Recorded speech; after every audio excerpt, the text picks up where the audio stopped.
no agarra la espada. Y Pedro se acobarda. ¿Te suena familiar? Si debías de mostrar algo y si debías de hacer algo, probablemente pensamos, ahí era el momento. Ese era el momento que te levantaras con la espada y dijeras, no, y Señor, hasta la misma muerte. Pero Pedro guarda silencio cobardemente. Es muy interesante porque en el texto ves como Pedro se va enojando cada vez que le dicen, oye, ¿tú no andabas con ellos? No, no andaba con ellos. Oye, ¿seguro que no andabas con ellos? Yo recuerdo que no andaba con... Bueno, ¿qué no entiendes que no? Y Pedro se va enojando cada vez más hasta la tercera vez. Y después de que niega al Señor, canta el gallo.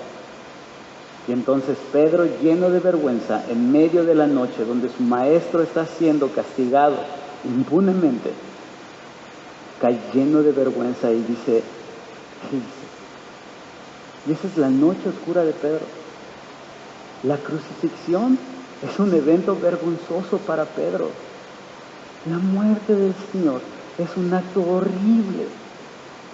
Pero no solamente es horrible porque era injusto, no solamente es horrible porque el Señor no lo merecía, no solamente es horrible porque manifiesta la condición natural del hombre. Es horrible porque Pedro pensaba que podía haber hecho algo y no lo hizo. Pedro es un ejemplo de lo que tú y yo experimentamos en nuestro diario vivir. Si alguna vez leíste Éxodo, y viste cómo Dios sacó con todo poder y toda gloria al pueblo de Israel, probablemente pensaste como yo. Si yo hubiera estado ahí, no hubiera negado al Señor, no hubiera repelado, yo hubiera ido directo a la tierra prometida y hubiera tomado la tierra prometida y hubiera... No es cierto, si tú hubieras estado ahí, hubieras estado quejando porque en Egipto tenías verduras, porque en Egipto te trataban mejor. Si tú hubieras estado ahí, hubieras dicho, sí, pero ya no tengo carnita. Si tú hubieras estado ahí, si yo hubiera estado ahí, probablemente hubiéramos hablado en contra de Moisés. No somos diferentes.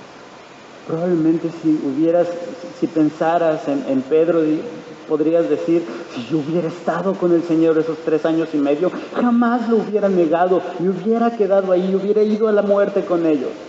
Bueno, déjame decirte algo. Si tú estás pensando así, eres un fariseo que crees que eres mejor que Pedro.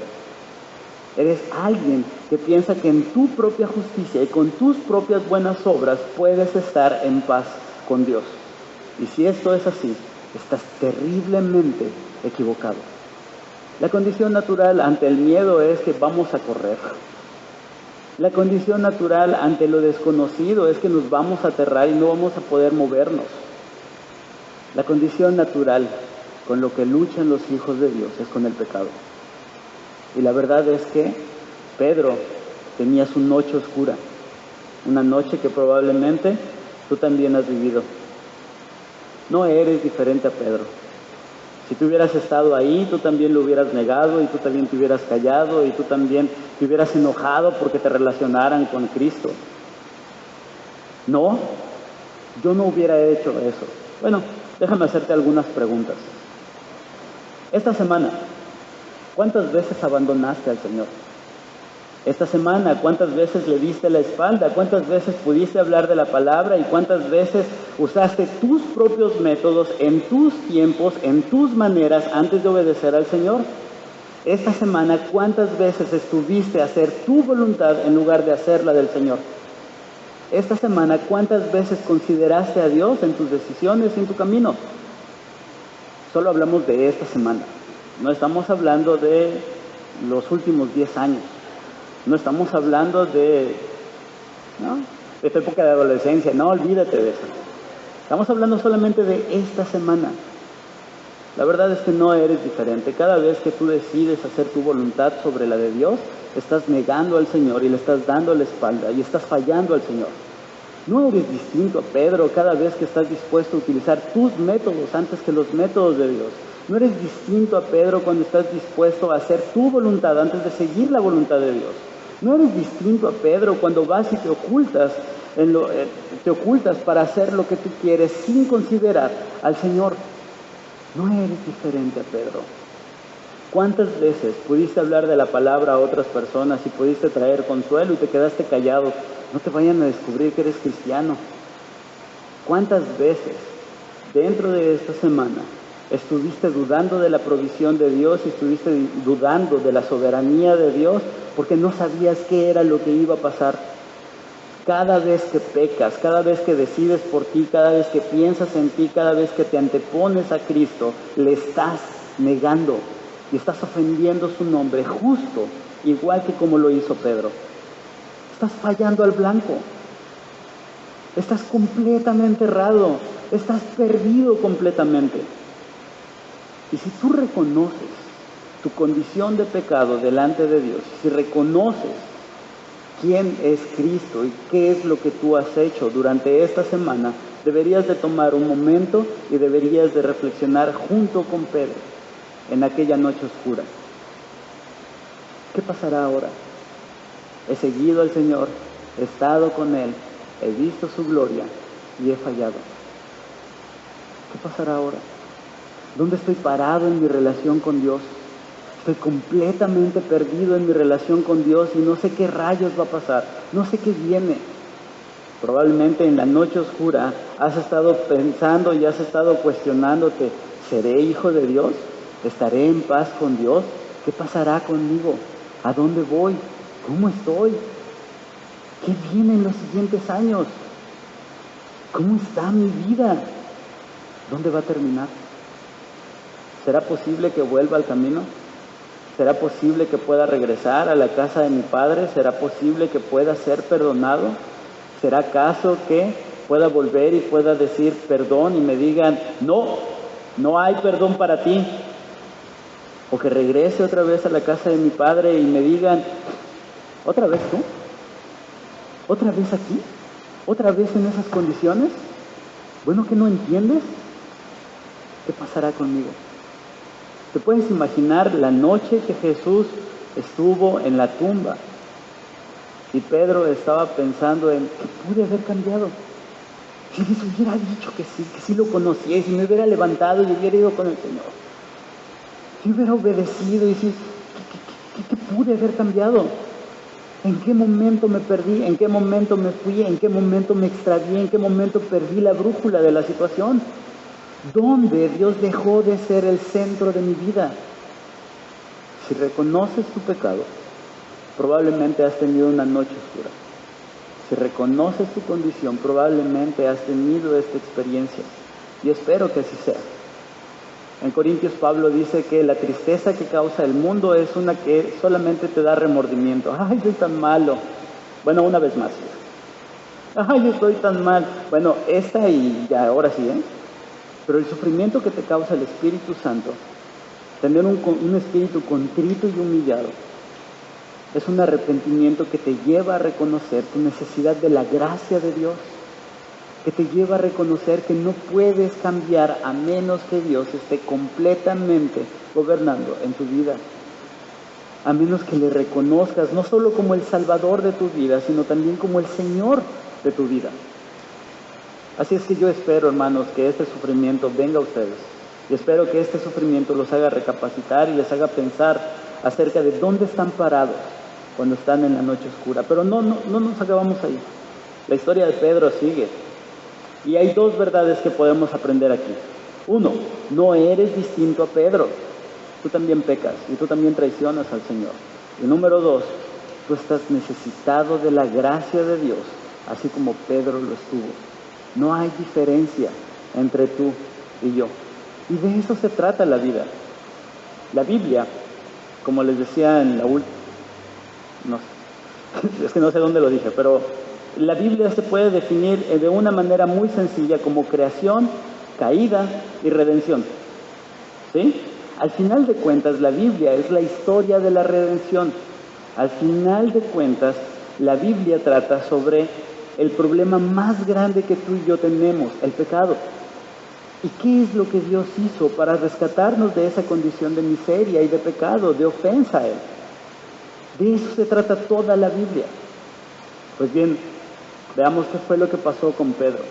Viene su noche oscura, hace una reflexión sobre sí mismo y se pregunta, ¿dónde estoy parado? ¿Qué va a pasar conmigo después de esto? Y el texto, capítulo 21, el texto nos va a dar muchas señales. El texto nos va a dar muchas señales. Ahora sí les pido por favor que abran Juan capítulo 21. Juan capítulo 21. Voy a leer algunos versículos y tú me vas a ir siguiendo. Entonces nos situamos en la escena. Pedro está solo, Pedro está triste, Pedro está desconsolado y se está preguntando, ¿dónde rayos estoy parado? ¿Y qué va a pasar con mi relación con Dios? Capítulo 21. Así cierran los 4 evangelios. El primer día de la semana, muy temprano, cuando todavía estaba oscuro, María Magdalena fue al sepulcro y vio que la piedra del sepulcro había sido quitada. Y escucha esto. Entonces fue corriendo a ver, ¿a quién? A Simón Pedro y al otro discípulo, al que Jesús amaba, y les dijo, se han llevado al sepulcro del Señor y no sabemos dónde lo han puesto. Pedro y el otro discípulo salieron corriendo y fueron al sepulcro. Y después viene la narración y dice que Juan era más rápido que Pedro y Pedro llega bojeado al sepulcro y dice, no está. Pero es interesante. Jesús es traicionado, Jesús es crucificado, Jesús muere y esta es la noche oscura de Pedro porque no sabe qué es lo que va a pasar. Pero el día que resucita, al primero que le dicen es a Pedro. Con el primero que van y le dicen, el Señor no está, es a Pedro. Interesante detalle en el texto. Versículo 17. Ellos ratifican el hecho, María Magdalena viene y dice que encuentra al Señor y dice, Jesús le dijo, no me toques, porque aún no he subido a donde está mi Padre. Y escucha lo que viene. Pero ve a donde están, ¿quiénes? Mis hermanos. Y más impresionante esto, y diles de mi parte que yo subo a mi Padre, que es Padre de ustedes, a mi Dios, que es Dios de ustedes. ¿Recuerdan la declaración de Pedro? ¿Recuerdan el propósito del Evangelio de Juan?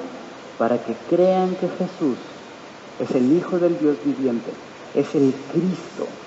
Tú eres el Cristo, tú eres el Hijo del Dios viviente. Y la historia de la Biblia tiene que ver con la restauración de los pecadores.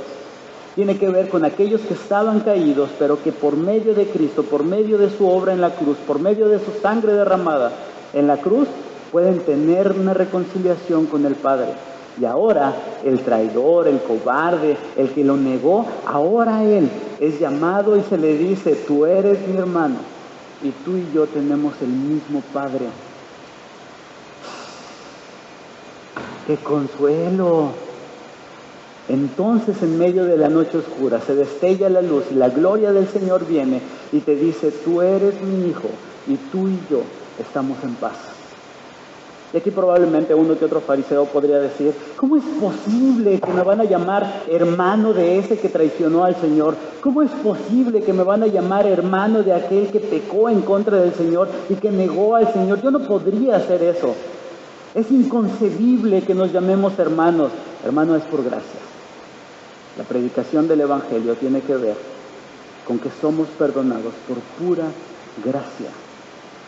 Como un regalo inmerecido, no porque te lo merezcas, no porque lo ganes, no porque lo has buscado, no porque oraste de rodillas, no porque te golpeaste el pecho o la espalda, no, sino por pura gracia, como un regalo que no te merecías, como un regalo por el cual no trabajaste, pero que por la obra de Cristo en la cruz puedes obtener. Así es que Jesús no solamente irrumpe con poder la vida de sus discípulos que estaban con temor, que estaban escondidos, porque ¿qué iba a pasar con ellos ahora que el Maestro no estaba? Los traidores, los cobardes, los que traicionaron al Señor, los que lo abandonaron en su noche oscura, son llamados hermanos. Y su Dios será mi Dios, y ellos serán mis hermanos, por pura gracia. Pero no solamente irrumpe con poder, pues él ha vencido a la muerte, sino también irrumpe con un mensaje de paz. Versículo 19. La noche de ese mismo día, el primero de la semana, los discípulos estaban reunidos a la puerta cerrada, por miedo a los judíos.